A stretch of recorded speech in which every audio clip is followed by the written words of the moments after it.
বিয়ে বাড়ি বা কোনো অনুষ্ঠান বাড়িতে এই রকম ফ্রাইড রাইস আমরা অনেকেই খেয়ে থাকি। কারোর কোনো হেল্প ছাড়াই এই রকম ঝরঝরিয়ে ফ্রাইড রাইস আপনি একা হাতেই বাড়ির প্রত্যেকের জন্য বানিয়ে নিতে পারবেন খুব সহজেই। নমস্কার বন্ধুরা, প্রমিতারা চ্যানেলের পক্ষ থেকে আজকে শেয়ার করতে চলেছি অনুষ্ঠান বাড়ির মতো নিরামিষ ফ্রাইড রাইস। প্রথমে একটা পাত্রের মধ্যে নিয়ে নিচ্ছি বাসমতি চাল। চালটা ভালো করে ধুয়ে নিয়ে 1 থেকে 1.5 ঘন্টা মতো ভিজিয়ে রাখবো।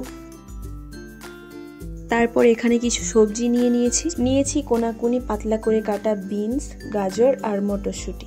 এবার আমাদের ফ্রাইড রাইসের ভাতটা করে নিতে হবে। তার জন্য আমি এখানে হাঁড়িতে জল বসিয়ে দিয়েছি।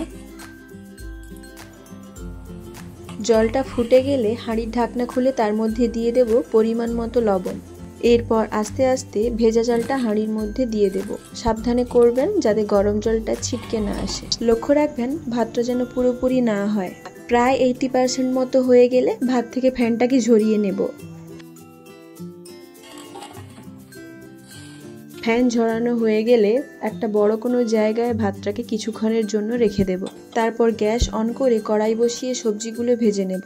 তার জন্য প্রথমে দিয়ে দিলাম সাদা তেল, তার সাথে দিয়ে দিলাম 1 টেবিল চামচ ঘি।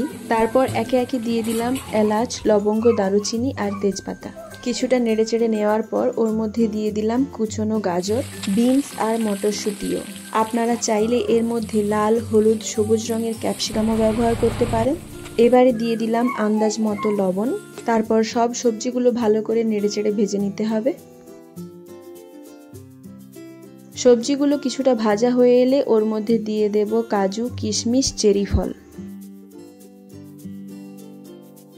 তারপর আবার সবগুলো একসাথে ভালোভাবে ভেজে নেব। এই রকম অবস্থায় দিয়ে দেব চিনি। মিষ্টি বেশি খেতে চাইলে চিনির পরিমাণটা বাড়িয়ে দেবেন। তারপর চিনিটা সব সবজির সাথে ভালো করে মিক্সড হয়ে গেলে ওপর থেকে ভাতগুলো দিয়ে দেব। তারপর ভাত আর সবজিগুলো ভালো করে এদিক ওদিক নাড়িয়ে চাড়িয়ে নিলেই অনুষ্ঠান বাড়ির মতো নিরামিষ ফ্রাইড রাইস একদম রেডি।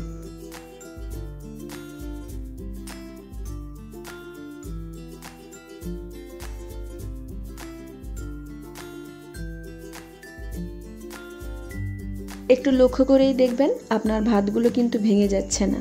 আপনিও সুন্দরভাবেই অন্য কাউকে প্রেজেন্ট করছেন।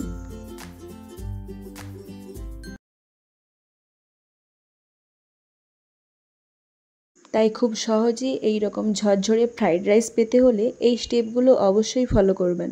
আজকে এই রেসিপিটা এই পর্যন্তই। ভালো লাগলে লাইক, কমেন্ট, শেয়ার, সাবস্ক্রাইব করবেন।